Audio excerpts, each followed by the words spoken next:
Os balbúrdia! Como é que tá aí no Brasil? Eu continuo aqui no Chile, participando do Fórum Humanista Latino-Americano, e hoje nós vamos falar sobre o Dia das Mães. Só que a gente não pode deixar de fazer o nosso famoso observer. Não tô acreditando nisso não, por mais uma pérola vinda do Brasil, não é mesmo? Roda a vinheta! Bom, gente, o Brasil tá parecendo uma carreta furacão, onde é um caminhão desgovernado, um tanto de palhaço fazendo coisas aleatórias. Um desses palhaços é o nosso ministro da Educação, que a galera escarafunchou o seu currículo escolar, universitário, e achou um tanto de zeros. E são matérias como, por exemplo, disciplinas de economia, história econômica geral, introdução à sociologia. Talvez por isso eles não liguem muito para a sociologia, não é mesmo? O mais importante disso tudo, e desse governo, parece que é ter autoestima.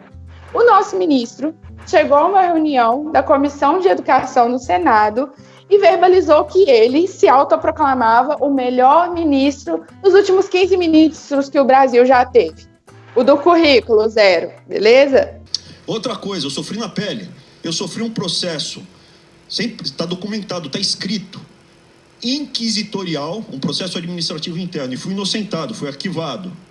Mas durante 1 ano e 8 meses, eu fui investigado, processado, julgado, está escrito inquisitorial e sigiloso. Que eu saiba, só a Gestapo fazia isso. Ou no livro do Kafta, Para vocês não acharem que eu estou pegando só no pé do governo e dos ministros, eu vou falar um pouquinho sobre o Congresso também. Acaba de ser nomeado o Alexandre Frota para assumir a Comissão Especial da Previdência, a sua Previdência na mão do Frota. Ator pornô. Esse é o nosso ligeiro observer. Vamos falar das mulheres, então? Vamos falar das mães? Mamãe querida! Bom, gente, a gente normalmente romantiza essa questão das mulheres no nosso país. As mães que são guerreiras, a nossa mãe que dá conta de tudo, que nos criou e tudo mais. E, normalmente, quando a gente aponta que há disparidade entre gênero no Brasil, as pessoas sempre têm um exemplo para dar. Não, minha tia ganha mais do que meu tio, e a gente precisa analisar os dados desse país. Existem dados reais da subalternidade das mulheres, e não adianta falar que isso não existe. Hoje, por exemplo, as mulheres fazem mais curso superior do que os homens, e mesmo assim ganham menos do que os homens. De acordo com o estudo estatístico de gênero, indicadores sociais das mulheres no Brasil pelo IBGE, 23,5% das mulheres têm ensino superior, enquanto que 20% dos homens têm ensino superior. Em relação ao rendimento habitual médio mensal de todos os trabalhos e razão de rendimentos por sexo, 75% das mulheres ganham referente aos homens, ou seja, as mulheres ainda ganham bem menos do que os homens.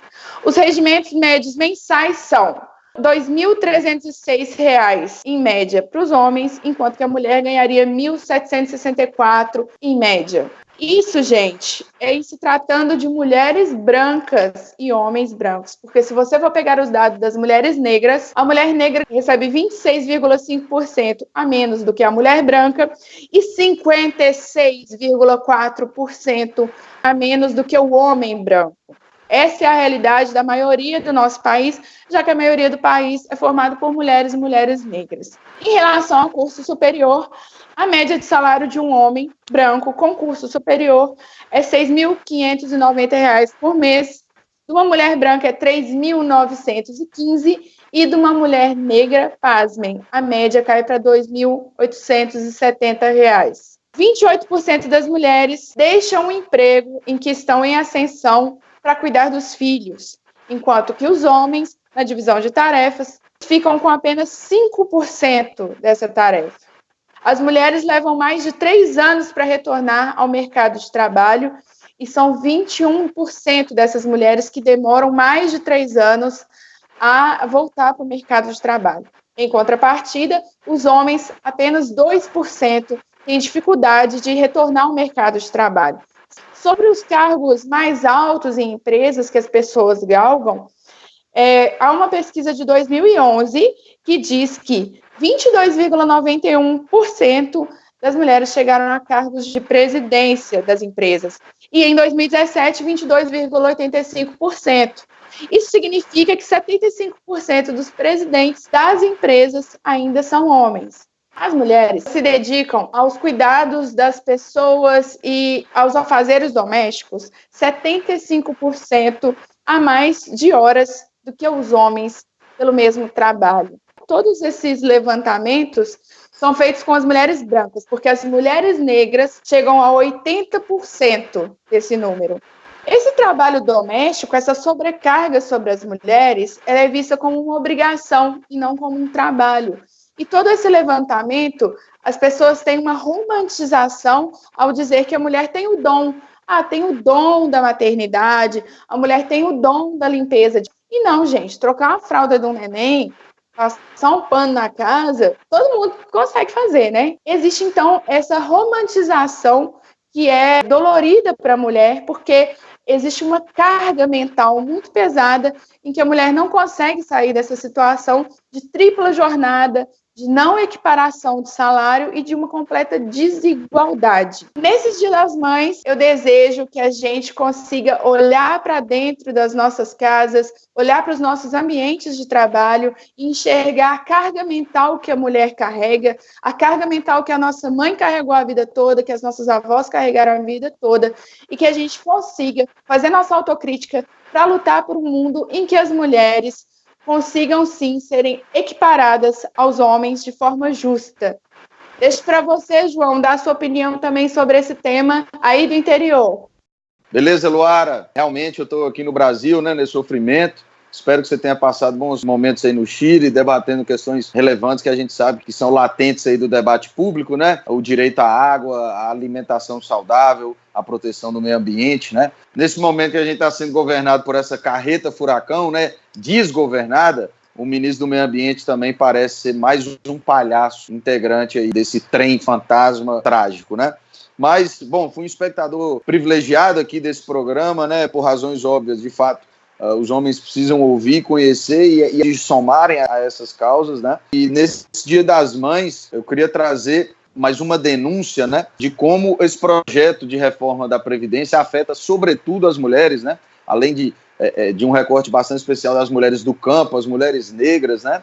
Mas vamos falar das mulheres em geral. Só para vocês terem uma ideia, pessoal, já são vários os estudos, a gente vai deixar aqui na descrição do vídeo, que demonstram como as mudanças nas regras de aposentadoria afetarão mais ainda as mulheres, afetarão sobretudo as mulheres, né? Um dado, por exemplo, na pensão por morte, se passar essa reforma, a mulher só vai poder receber 60% da aposentadoria que o marido recebia, somar 10% por cada filho, no limite de 4 para atingir esse 100%. Ou seja, a mulher que não tiver filhos vai ter dificuldades, né? Vai ver a renda cair, sobretudo após a morte do seu marido, né? Um outro dado que é alarmante, mais de 7,5 milhões de aposentadorias são de pensão por morte, o que equivale a 30% de todos os benefícios previdenciários pagos.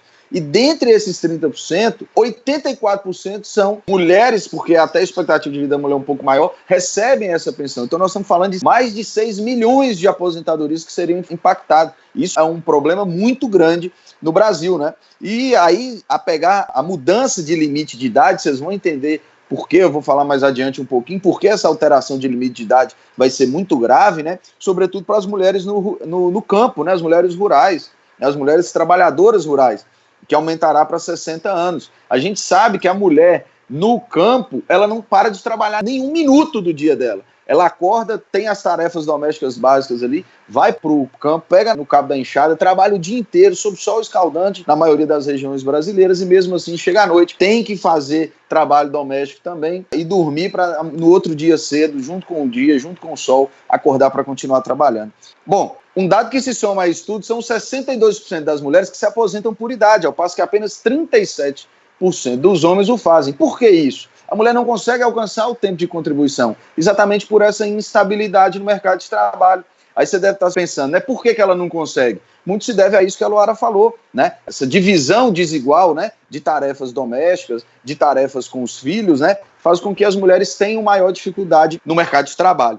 E aí, pessoal, para a gente encaminhar aí o final desse nosso vídeo de Dia das Mães e de Direito das Mulheres, historicamente e numericamente, as mulheres têm menores salários, de fato, há uma discriminação quanto às peculiaridades que envolvem a vida da mulher, as jornadas são duplicadas ou triplicadas, e aí, para encerrar, né, as últimas eleições, agora as mulheres são apenas 15% do Congresso Nacional. O que eu estou falando aqui, pessoal? As mulheres são maioria da população, mas lá na Casa dos Representantes são apenas 15% dos integrantes do Congresso. Então, Luara, eu acho que a gente tem muito trabalho a fazer. Esse assunto dá pano para manga mesmo, mas nesse Dia das Mães, eu acho que fica esse alerta de como a reforma da Previdência pode prejudicar, sobretudo, as mulheres, e ela não é uma proposta que vai combater privilégio. Muito antes, pelo contrário, vai drenar todo o sistema de previdência pública para os gordos bolsos dos banqueiros amigos do nosso amigo Paulo Guedes, né?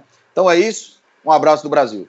Pois é, João. Então, nesse Dia das Mães, o que a gente quer para as nossas mães e para as mulheres é garantia de direitos, é políticas públicas que existam no Brasil e que resolvam essa disparidade de gênero que existe no Brasil. Então, o que eu digo? Saúde pública de qualidade, educação de qualidade, creches, formas de não morrer. Então, a luta contra a violência doméstica que está dentro dos lares da maioria das pessoas, a valorização de trabalho, equiparação salarial e a valorização de fato da mulher e da mãe nesse país, inclusive da mulher que não deseja ser mãe. Tudo isso tem que ser uma política feita para que o Brasil possa se desenvolver da melhor forma possível. Terminamos aqui, então, esse politiquejo, mandando um abraço para todas as mães aí que nos acompanham, agradecendo por tudo isso e tentando fazer minimamente com que a carga mental das mulheres e das mães diminuam no futuro próximo. Um abraço para vocês e até a próxima!